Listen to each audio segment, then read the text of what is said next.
Madame, mademoiselle, monsieur, bienvenue à Metro News. Voici les principaux titres qui seront développés aujourd'hui. Les gangs et leurs complices sont dans le viseur du Conseil de sécurité de l'ONU qui menace de geler les avoirs ou d'interdire de voyager tous ceux qui participent à la violence en bande organisée et qui appuient les gangs en Haïti. Le gouvernement haïtien a jusqu'au 17 octobre 2022 pour soumettre son rapport au Conseil de sécurité de l'ONU concernant le processus de dialogue initié en vue de trouver une solution à la crise politique que connaît le pays depuis plusieurs années. La police multiplie les opérations contre les gangs qui terrorisent la population. Le numéro 3 du gang de Savien, Goliath, ainsi connu, a été abattu dimanche par les forces de l'ordre à Petite-Rivière de l'Artibonite.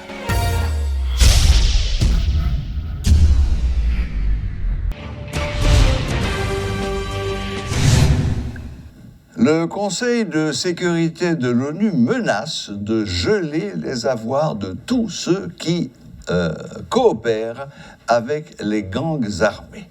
Dans sa résolution en date du 15 juillet, dont des extraits ont été publiés lundi sur le site du BINU, le Conseil de sécurité de l'ONU exige, je cite, la cessation immédiate de la violence en bande organisée et des activités criminelles. Fin de citation.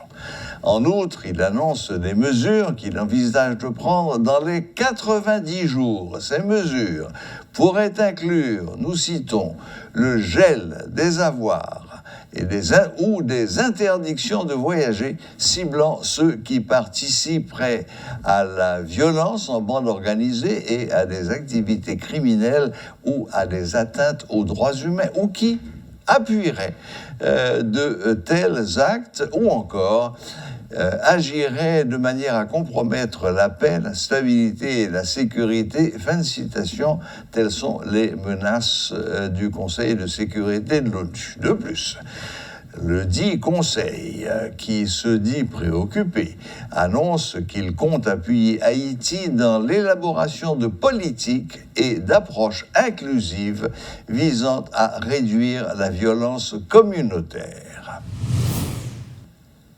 Le parti politique Petite Dessalines appelle à un soulèvement général en vue de dénoncer la cherté de la vie et d'exiger le départ du Premier ministre Ariel Henry. Les membres de cette structure déplorent que l'équipe gouvernementale n'ait jamais fait preuve de volonté de résoudre la crise, tout comme il s'oppose à la présence de représentants de ce parti au sein du cabinet ministériel. En vue de faire face à la situation actuelle, les membres de cette structure prônent la fusion de tous les accords politiques. Nous prenons faire soulèvement ça, c'est tout peuple haïtien dans 4 coins pays, pas seulement Petite Dessalines étant que mouvement, mais c'est nous tous haïtiens en général qui prenons soulever pour qui ça? Soulever contre criminalité, soulever contre méchanceté dans l'État.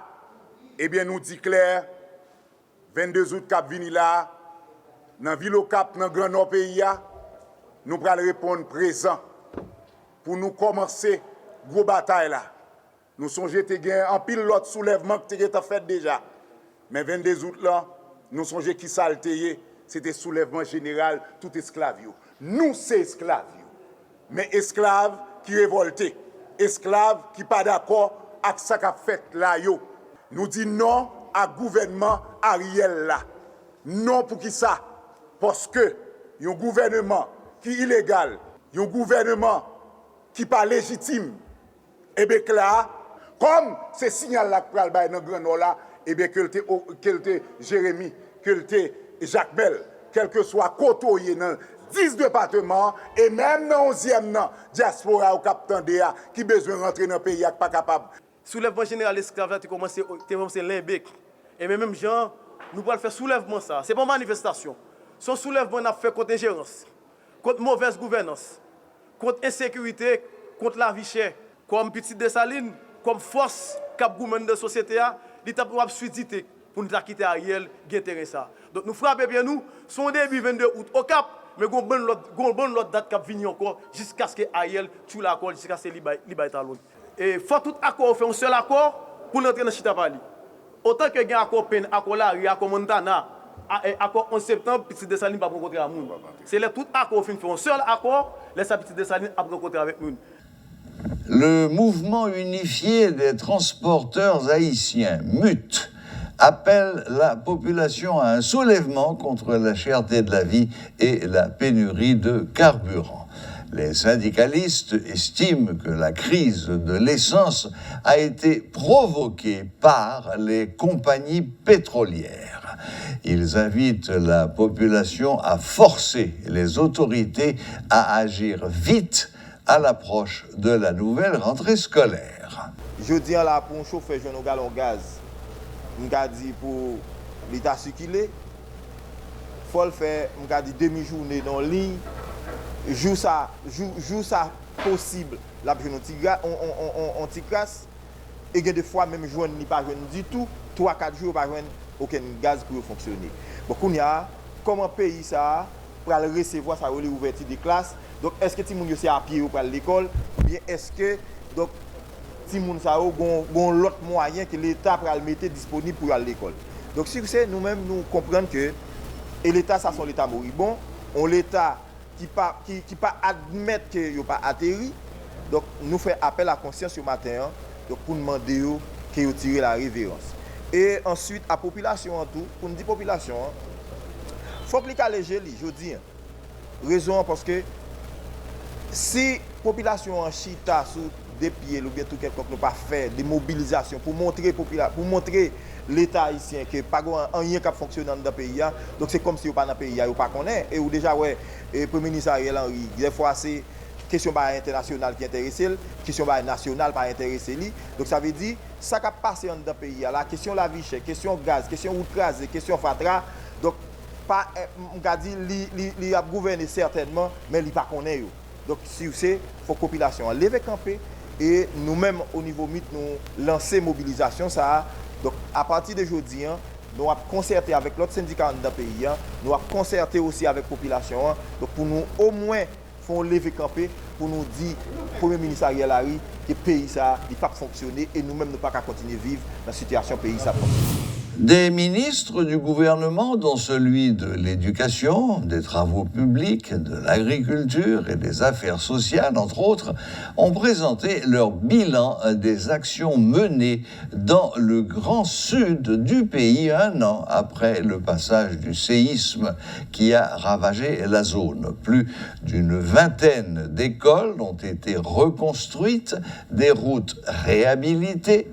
Ils affirment également avoir fourni une assistance aux victimes.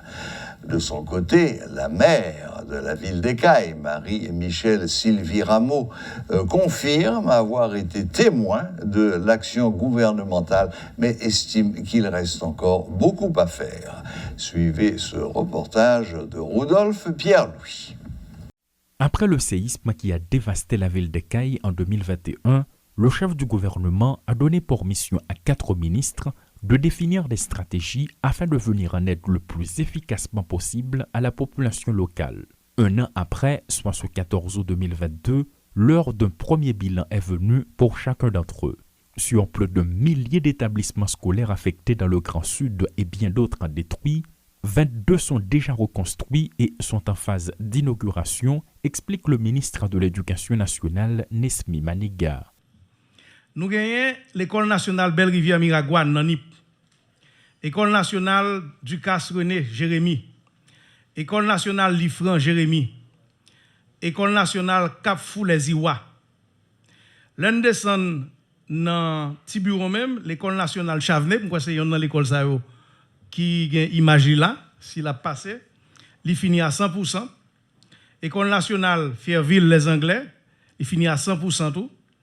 Et l'école nationale Mélonière Chantal, qui finit à 100%. Ça, c'est 7 l'école parmi 22 l'écoles qui paraît pour inauguration qui pourra faire dans l'occasion d'entrer l'école là, que le ministère là, à travers Fonds national d'éducation de la 50 construit. Mais ce n'est pas seulement l'école ça, j'en ai regardé l'image qui paraît. À travers différentes actions partenaires menées, et nous avons une image ça, différents chantiers que nous avons visités, il y a 15 écoles, il y a 15 nouvelles écoles que FNE déjà lui-même, en plus de 7 ça, semaine prochaine, nous avons une mission dans le sud pour que le chantier ça soit attribué à des prestataires de services pour qu'ils démarrent. UNICEF, il y a 4 écoles qui finissent, que nous avons regardé l'image là tout. Programme alimentaire mondial tout, il y a 4 écoles qui finissent, qui apparaissent pour entrer l'école là. Et Banque mondiale, il y a 10 écoles qui pourront démarrer. Le ministère des Affaires sociales est la deuxième entité impliquée dans la reconstruction. Des maisons détruites, des familles sinistrées, une intervention d'urgence pour les soulager était nécessaire, explique Pierre-Rico Audenay. Plus de 300 000 paniers de solidarité ont été distribués à des victimes du séisme, ainsi qu'un montant équivalent à $100. Bénéficiaires dans cette commune, ils ont gagné un accompagnement de $100 américains sous une période de 3 cycles de transfert. Donc $100 américains ou équivalent, donc sous une période de 3 cycles de transfert. Et gagné commune Corail, Pestel qui est en recevoir deuxième cycle de transfert. Et non, Corail et Il Kaimit et Pestel qui est en recevoir 2 cycles de transfert. Et que commune Corail pourra recevoir premier cycle à partir de fin mois ça. Mais tout reste 4 communes pour le couvrir à partir de mi-septembre parce que nous voulons que faut une information collectée sous bénéficiaires avant que nous organisions l'intervention. Donc, comme moi dit, il y a 3 cycles de transfert de $100 américains ou bien équivalent qui pourra joindre bénéficiaires ça. Nous relais transfert ça, c'est transfert prélèvement précoce. Le mauvais état des routes suite au tremblement de terre était une autre source de préoccupation. Certaines étaient totalement coupées et la plupart nécessitaient d'importants travaux de réhabilitation. Le ministre des Travaux publics était donc aussi de la partie dans ce domaine. Un pont métallique a été reconstruit. Bien d'autres sont en cours de réfection grâce à l'aide d'institutions internationales comme la BID ou la Banque mondiale, explique Rosemont Pradel. Premièrement, c'est 55 000 mètres cubes de gravois que vous retirez sous route. Démolition de maison, donc arrivé démoli 60 démoli et qui déjà touché, ça fait 65 000 mètres cubes que des déblais qu'il faut évacuer.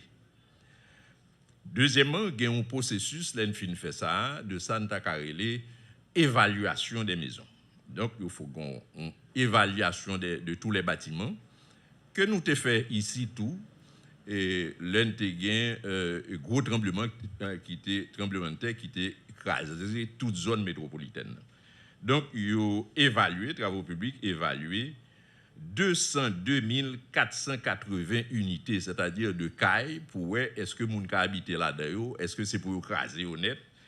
Donc, tout ça, c'est des travaux très importants qui étaient faits. Ils étaient faits dans Grandance, ils étaient faits dans le Sud, ils étaient faits tout dans Nip. Le Grand Sud reste le grenier du pays. Les paysans ont subi de plein fouet l'impact du séisme, ce qui explique la participation du ministère de l'Agriculture. Au total, 7,5 millions de dollars ont été investis dans le but de relancer la production nationale dans cette zone, précise le ministre Charles Aubret-Di. Là, nous prenons toute bagaille ça. Nous faisons un petit résumé.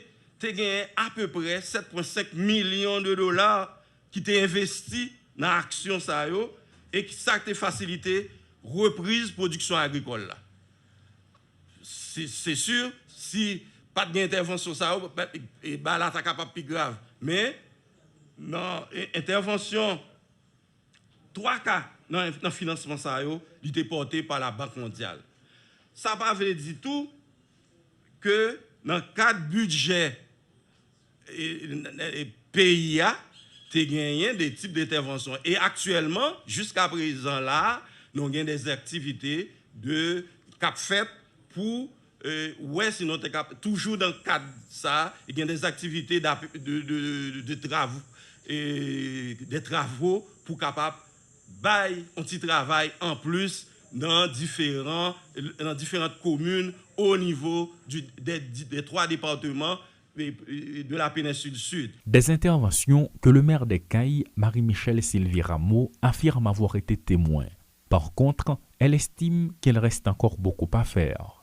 Pas seulement $100 américains que recevoir, des jeunes appui à la reconstruction, peut-être qu'il y a des gens qui viennent 19 000 mais ceci en 2 fois, 300 000 paniers. Bon, ça, c'est possible. Tout à fait possible parce que même témoins, on a préparé le liste.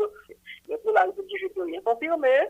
Pas qu'à dire oui ou non, même pour mes yeux me permettent de voir oui qu'il y a des écoles qui sont en train d'être réhabilitées. C'est après des heures actuellement dans le pas. C'est 5 km de route en ville là que là fait à l'œuvre là actuellement. Effectivement, ils ont œuvré, mais il reste encore beaucoup à faire. Chaque ministre, sous la directive du chef du gouvernement, a présenté un bilan de ses activités. Il est évident que les autorités étatiques confirment leur présence par leurs différentes interventions. Reste à savoir si les membres de la population s'en réjouissent. Une activité qui s'est déroulée dans les locaux de la résidence officielle du Premier ministre Ariel Henry qui, de son côté, a brillé par son absence. Elessidou Lassin et Rodolphe Pierre-Louis pour Télémétropole. Notre invité d'aujourd'hui est M. Mathias Pierre. On se souvient qu'il avait été ministre délégué sous la présidence de Jovenel Moïse, délégué auprès du Premier ministre et chargé des questions électorales et des relations avec les partis politiques. C'est un entrepreneur, c'est aussi un auteur. Il a été candidat à l'élection présidentielle haïtienne de 2015 et il est aussi, c'est sa fonction commerciale, il est président du groupe Gamma, à la tête des entreprises Gamma. Mais c'est un homme qui n'a jamais abandonné la politique, il se tient informé et c'est un peu l'objet de notre rencontre aujourd'hui. Bonsoir, Monsieur Mathias Pierre, et bienvenue à Metro News. Bon, c'est un plaisir, comme d'habitude, d'être avec vous à Metro News. Et je salue tous les téléspectateurs et téléspectatrices de Metro News. Voilà. Bon, on va essayer de sélectionner les questions. Quelle est votre opinion? Comment est-ce que vous voyez aujourd'hui cette crise politique, sociopolitique qui n'en finit pas en Haïti? Quelle est votre analyse de cette question-là? Bon, de manière très générale, et je dis que Haïti, cette terre d'ailleurs, c'est une terre qui connaît des moments difficiles. Et depuis l'arrivée des Espagnols en 1492, on a connu une grande rupture où on a eu la disparition des Taïnos. Et il y a une nouvelle population, c'est la population noire et les Blancs qui ont pu occuper cette terre. Et les inconsistances, les incompréhensions des différentes couches sociales de l'époque, les Blancs, les affranchis, qui sont les fils des Blancs et des Noirs, et les Noirs ont eu des problèmes fondamentaux et qui ont abouti de 1791 à 1804 à une deuxième grande rupture. Et cette deuxième grande rupture, on a eu le massacre des Français. Et depuis, le pays est dans un système néocolonialisme ou encore néo-esclavagisme et un peu plus tard du néolibéralisme où l'exclusion économique est un élément clé des divisions au niveau de cette société. Et là, aujourd'hui, on est, depuis 1986, et comme je l'appelle, dans une rupture, dans une transition vers une troisième grande rupture. Et pourquoi ? Parce que le pays a fondamentalement changé dans ses structures. Le pays, les deux pays qui existaient autrefois, et pour répéter, et l'autre, le pays en dehors, Barthélemy, pour citer son nom, le pays en dehors avec avec les paysans et le pays citadin avec ceux qui vivent dans les villes. On n'a plus ce pays aujourd'hui. Ce pays a transformé. On a une urbanisation, urbanisation, si je peux le dire ainsi. On a les quartiers les plus huppés des grandes villes sont occupés par les masses et on a une migration des campagnes vers les villes et une migration des villes, parce que ceux qui ont de l'argent se sont aujourd'hui réfugiés dans les montagnes. Maintenant, je l'ai dit quand j'étais ministre, s'il n'y a pas d'élection, qui est le moindre mal pour qu'il y ait un leader légitime qui puisse diriger le pays, ce serait le chaos. Et ce qu'on a constaté depuis plus d'1 an, et l'assassinat du président Jovenel Moïse, on est dans une descente aux enfers. C'est le chaos total. Nous qui sommes dans la capitale, nous sommes enclavés. 4 points de la capitale sont bloqués et coupés du reste du pays. Et on est dans une situation extrêmement complexe. Et malheureusement, les élites, je vais parler des élites politiques, économiques et sociales ou encore de la société civile, n'ont pas compris la nécessité de se mettre ensemble pour qu'il y ait un accord politique et économique capable de sortir le pays du bourbier. Et c'est là que nous sommes aujourd'hui. Bon, et Monsieur Pierre, où voyez-nous loin? Où voyez-nous depuis 1492, en passant par le massacre des Taïnos, la traite des esclaves, tout ça, ça fait beaucoup, mais je ne crois pas que ce soit ça qui explique la crise actuelle. La crise actuelle est une crise multifacette qui dure depuis bon, certains disent 30 ans, moi je dis depuis 57. On est dans une crise majeure, une dégradation continue de tous les aspects, l'éducation, la santé, le logement, l'agriculture, tout est en train de foutre le camp et on n'a pas le sentiment qu'il y ait ce réveil. Vous parlez de dialogue. Qui n'a pas parlé de dialogue ? Alors, il y a eu des tentatives, il y a eu l'annonciature, il y a eu Montana. Bon, qu'est-ce qu'il faut faire pour arriver à faire s'asseoir autour d'une table les responsables politiques de ce pays de façon à arriver à ce consensus dont je suis tout à fait d'accord avec vous, c'est la seule manière d'espérer partir dans la bonne direction. D'abord, il faut comprendre que les politiques uniquement ne peuvent pas résoudre le problème d'Haïti. Le problème que nous sommes en train de faire face aujourd'hui n'est pas uniquement un problème politique. Et c'est pourquoi je suis retourné en arrière pour vous montrer qu'il y a toujours une exclusion économique et sociale qui est à la base de tout ce qui se fait là aujourd'hui. Et on parle de dialogue et tout le monde parle de dialogue. Mais de quel dialogue on parle? Est-ce qu'il n'y a jamais eu un dialogue pour arriver à un pacte social capable de changer ce pays? Non, la réponse est clairement non. La réponse est non. Parce qu'il y a toujours eu des discussions entre des groupes politiques pour le partage de pouvoir, pour le partage de gâteaux. Quel poste que je vais avoir, qui va être Premier ministre, de sorte à pouvoir s'en tirer d'affaire. En fait, il n'y a que les intérêts individuels qui sont toujours primés aux dépens des intérêts collectifs. Aujourd'hui, le dialogue dont on doit avoir, c'est un dialogue autour d'Haïti. Le pays que nous avons aujourd'hui, c'est un pays qui est pauvre, c'est un pays où sa population, qu'il soit riche, de classe moyenne ou pauvre, tout le monde cherche un moyen de laisser la galère et économiquement, ça ne marche pas, économiquement, ça ne tient pas, nous sommes tous des pauvres. Ajouté à ces problèmes sociaux et politiques, on a aujourd'hui une dégradation de la situation sécuritaire. Nous ne sommes même pas en sécurité chez nous. Des grandes armées occupent les points clés. Le sud, Matissan, le nord, on a le Bas-Delma en plaine et autres, le centre, Croix-des-Bouquets. Ça veut dire nous sommes encerclés et au fur et à mesure, ces gangs avancent. Maintenant, comment résoudre ce problème? C'est un pays qui n'a pas de force de sécurité, ou du moins, il y a une force de sécurité qui est la PNH, mais qui est extrêmement faible, parce qu'il n'y a pas de moyens, il n'y a pas de ressources, et ces forces ne sont pas équipées. Depuis 1994, on a un problème avec l'armée d'Haïti, puisque l'armée d'Haïti est là pour contrôler les frontières. Nous n'avons plus de frontières, les frontières ne sont plus contrôlées. Ça veut dire que l'armée n'est pas équipée, donc nous n'avons pas d'armée en quelque sorte.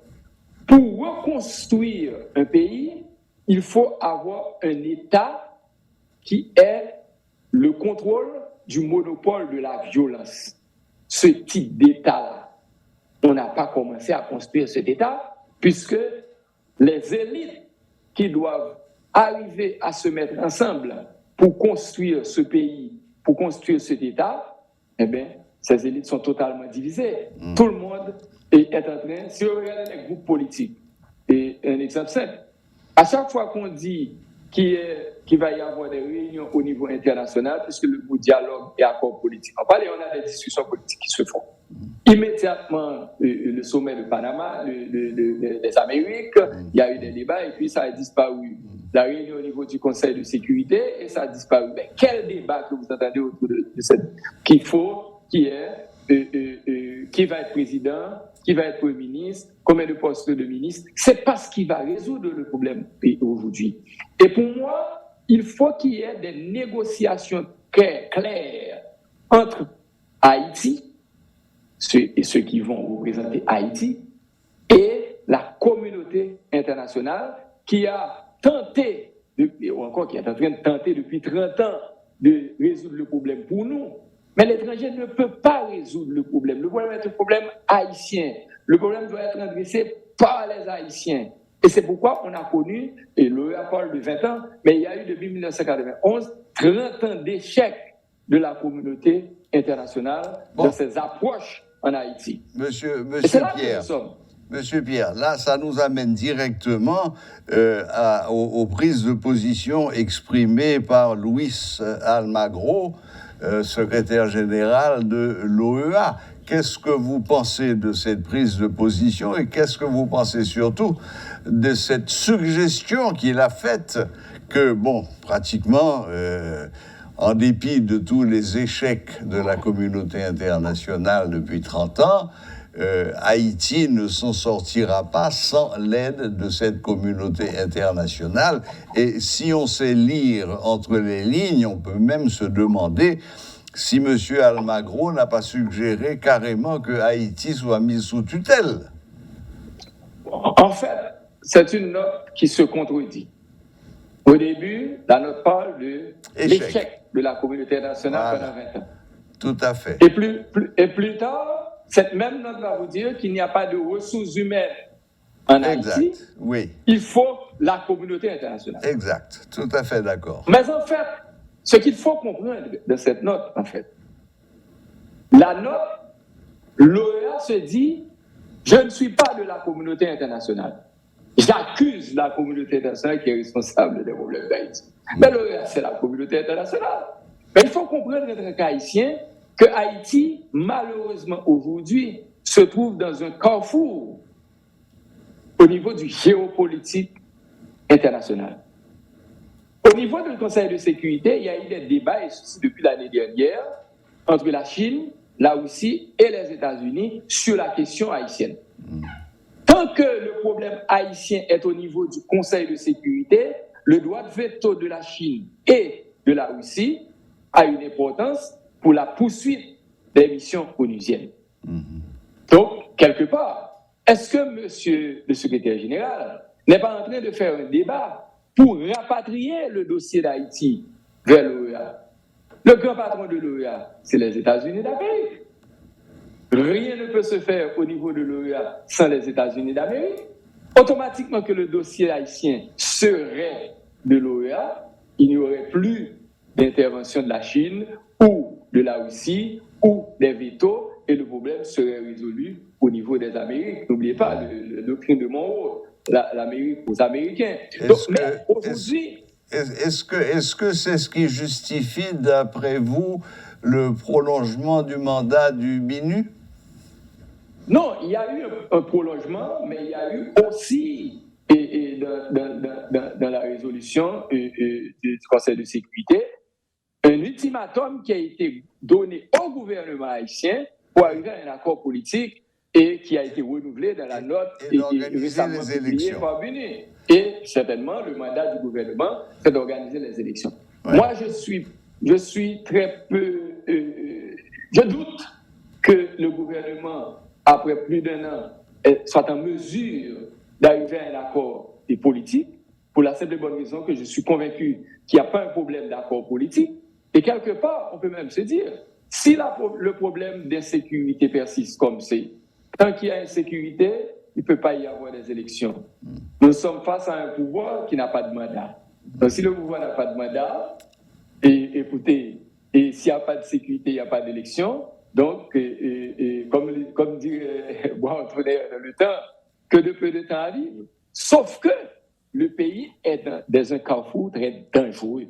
Parce que si on n'arrive pas à résoudre le problème à travers une entente, à travers un accord, si les élites économiques, politiques et sociales ne sont pas conscientes de la gravité de la situation, ce pays peut basculer dans le désordre. Il peut même y avoir des massacres dans ce pays parce que la situation est aujourd'hui intenable. Regardez comment on a assassiné le président Jovenel Moïse chez lui. Regardez comment, l'autre jour, on a assassiné le sénateur Bissette. L'autre jour, on est arrivé à un point où c'est la sauvagerie. Maintenant, comment les Haïtiens vont arriver à prendre conscience?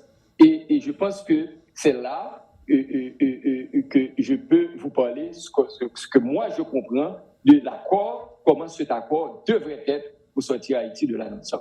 Bon, oui, mais cela dit, Monsieur Mathias Pierre, le tableau que vous venez de dresser est plus que sombre, il est lugubre, il est mortifère. Et c'est le discours que tout le monde est obligé de tenir parce que vous n'avez rien dit qui soit faux. C'est la réalité. Tout le monde en est conscient. Mais à chaque fois qu'on veut parler de solution, on se heurte aux mêmes problèmes. C'est toujours les mêmes problèmes, c'est toujours ces petits intérêts mesquins. Il n'y a aucun homme politique, on peut l'affirmer sans risque de se tromper, il n'y a aucun homme politique responsable aujourd'hui en Haïti qui pense pays. Ils pensent tous à leur poche et à leurs petits intérêts. Quelle poche? Parce que c'est un pays qui est extrêmement pauvre. C'est un État qui est totalement appauvri. Oui, certaines personnes vous diront qu'on n'est pas aussi pauvre que ça. J'avais un bon ami qui se plaisait à répéter en permanence « Haïti est trop riche pour être pauvre ». Et moi, je le crois. Il faut pouvoir taper sur les richesses. Mais en fait, je pense que le problème haïtien, d'abord, doit être résolu par les Haïtiens. Tout le monde est d'accord là-dessus. Il faut, dans un premier temps, regarder quelles sont les priorités. D'abord, il faut reconstruire l'État et redonner à l'État la légitimité pour pouvoir prendre de grandes décisions pour ce pays à travers la mise en place des institutions. Oui, mais Monsieur Pierre, encore une fois... Monsieur Pierre, je vous arrête tout de suite. L'État n'existe pas en dehors des individus. Voilà. Attends, et c'est là que je vais venir. Maintenant, comment arriver à faire ce travail? Maintenant, regardez ce qui est l'immédiat. L'immédiat, c'est qu'il faut arriver à un gouvernement légitime. Il faut qu'il y ait des personnes, des gens qui soient légitimement à la tête de l'État. Et la seule façon de le faire, c'est à travers les élections. Voilà. Maintenant, il y a une contrainte, c'est la question de la sécurité. Et c'est la question de la sécurité. Il faut une négociation à deux niveaux. D'abord, avec les États-Unis d'Amérique, pour nous accompagner avec les contrebandes des armes qui rentrent des États-Unis. Comprenez bien ce qui se passe aujourd'hui. Le deuxième amendement au niveau de la Constitution américaine permet à tout citoyen américain d'acheter autant d'armes et de quel calibre que vous voulez. Et l'État ne peut pas vous demander où sont ces armes, à moins qu'il y ait des crimes qui soient commis par ces armes. Donc, certains de nos concitoyens de la diaspora achètent des armes à de très bons prix et les envoient ici, dans les conteneurs, dans les voitures, etc. Donc, le pays, on a beaucoup d'hommes qui rentrent dans le pays. Il faut une négociation avec le gouvernement américain pour nous aider à contrôler ces armes qui laissent les États-Unis pour arriver en Haïti.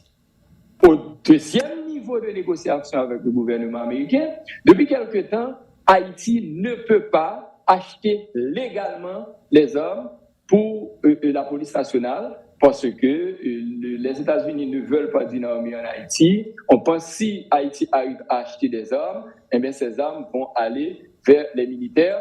Donc, il y a, entre guillemets, un embargo. Le président Jovenel a fait beaucoup de tentatives pour essayer d'acheter des armes et ça n'a jamais marché. Il faut des armes pour pouvoir équiper la police, pour pouvoir équiper l'armée. Il faut des munitions pour que ces forces de sécurité nationale, les policiers sont en train d'être victimes, il faut les équiper pour pouvoir affronter les bandes illégales. Au-delà de cela, au niveau du gouvernement haïtien, il faut déclarer un état d'urgence sécuritaire qui puisse permettre à l'État de dégager des fonds pour pouvoir donner un traitement spécial à la police nationale. Mieux payer les policiers, leur donner de bons traitements et certainement débloquer de l'argent pour qu'il y ait de l'intelligence qui puisse adresser les problèmes. Si on arrive à résoudre les problèmes de sécurité, immédiatement on peut faire des élections et on arrivera à des élus qui sont légitimes puisque c'est la majorité d'entre nous, le peuple, qui doit donner le pouvoir à travers le vote à un d'entre nous pour diriger. Autrement, le gouvernement ne sera pas légitime. Et ce gouvernement qui arrivera des élections, certainement, il faut plus tard une réforme du système électoral pour qu'on ait des élections qui soient mieux équilibrées, mais aujourd'hui, il faut aller avec ce qu'on a et certainement mettre en place les institutions étatiques, renforcer l'État et créer les moyens pour stabiliser le pays et pouvoir créer de la richesse pour réduire les exclusions économiques de ce pays qui est la base de l'instabilité sociale et économique du pays. Ça fait beaucoup de il faut, monsieur Mathias Pierre. Bon, je ne suis pas au pouvoir. Si j'étais au pouvoir, je ne dirais pas il faut. Écoutez, d'accord, je suis un citoyen qui est en train d'exprimer. Mais si j'étais au pouvoir, tout à fait d'accord. Mais certainement, il y a le faire. Monsieur Pierre, bon, vous demandez l'aide, l'assistance des États-Unis pour le contrôle des armes qui rentrent clandestinement. D'accord.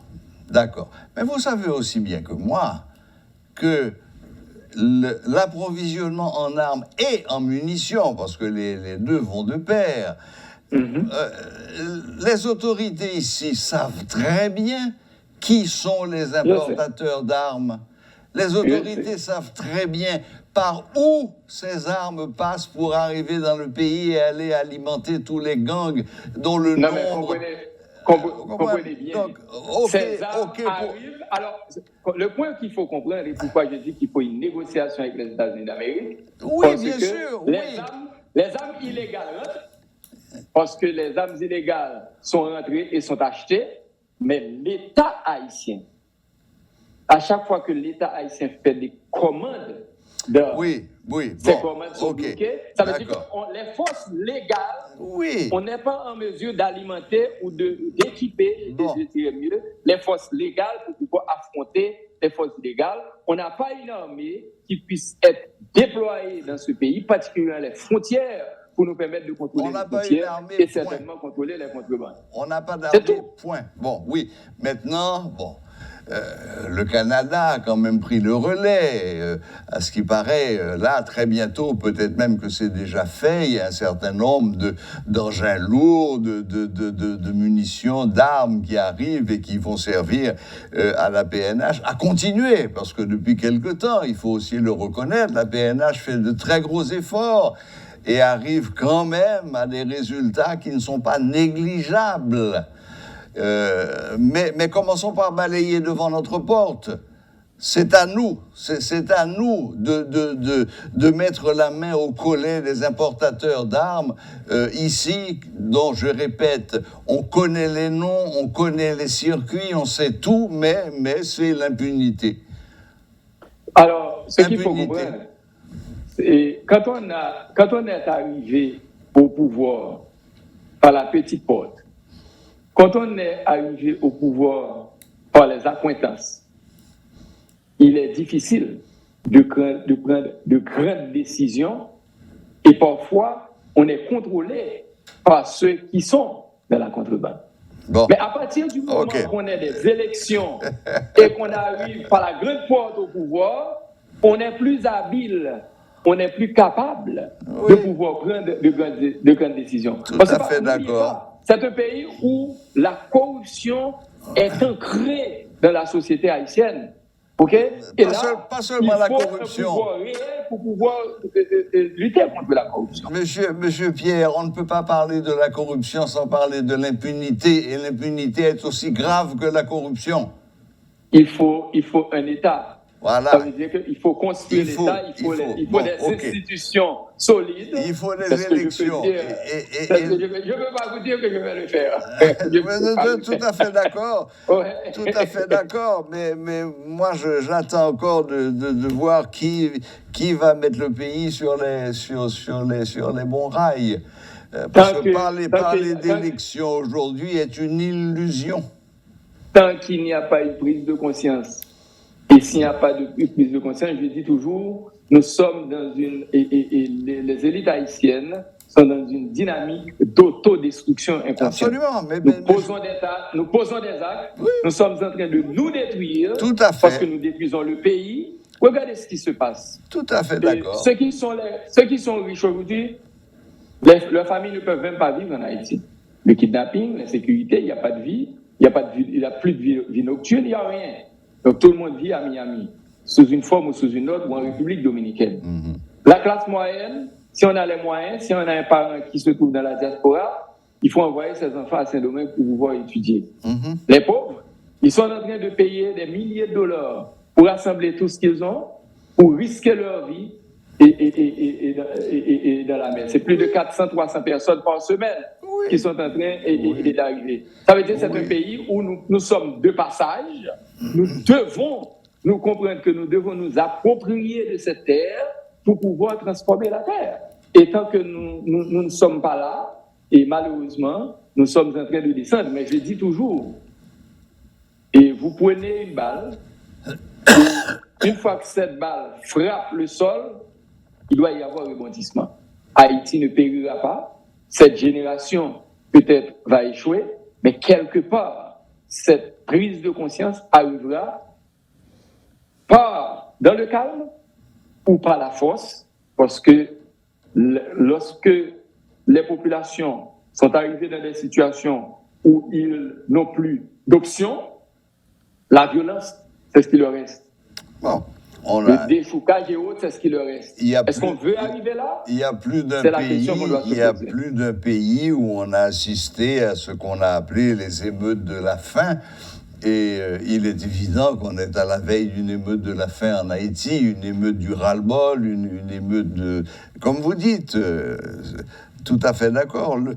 Tout le monde est d'accord sur le diagnostic, mais c'est sur les remèdes qu'on bute parce qu'il n'y a pas de volonté politique de s'en sortir. Bon. Je vous donne un exemple pour conclure. Et lorsque vous regardez la guerre d'indépendance haïtienne, les affranchis étaient retournés avec l'expédition de Bonaparte pour rétablir l'esclavage. Les généraux noirs, les Christophe Toussaint, tous étaient de l'armée coloniale. Tandis qu'il y avait Petit Noël prieur, la modérance qui était de l'armée indigène, les Bantams. Comment on a eu l'union entre les Noirs et les Mulattes?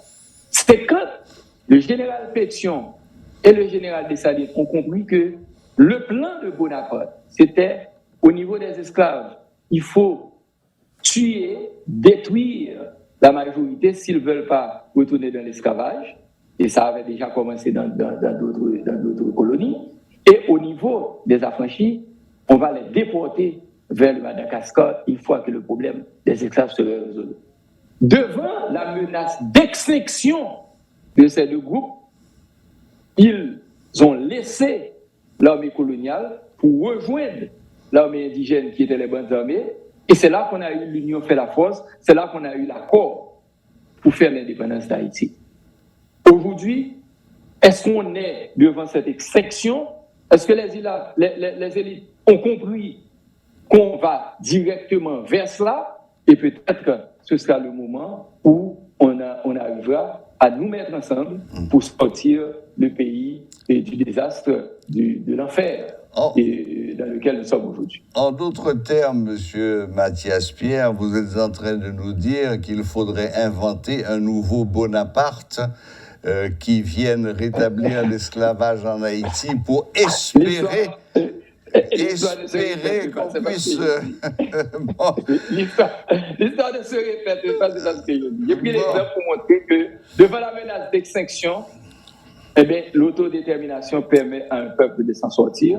Et je pense que malgré la situation, tout le monde essaie de trouver une façon de laisser la galère, alors qu'il faut prendre conscience que l'on est là-dedans et de là qu'il faut sortir de ce que nous sommes aujourd'hui. Eh bien, puissiez-vous être entendu, Monsieur Mathias Pierre. En tout cas, merci d'avoir pris sur votre temps pour venir nous donner votre opinion sur ce qui se passe dans le pays et sur ce qu'il faudrait faire pour sortir de cette crise. Encore merci et à très bientôt. Un plaisir d'être avec vous. Voilà.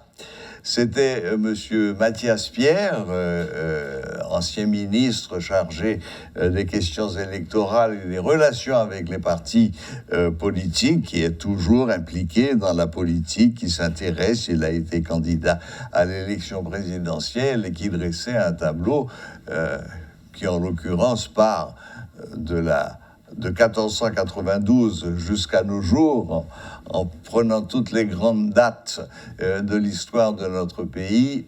Malheureusement, pour l'instant, on ne voit pas de solution à l'horizon. Voilà, la boucle est bouclée. Merci de votre fidélité. Très bonne semaine à toutes et à tous. Et à la prochaine, même heure, même chaîne.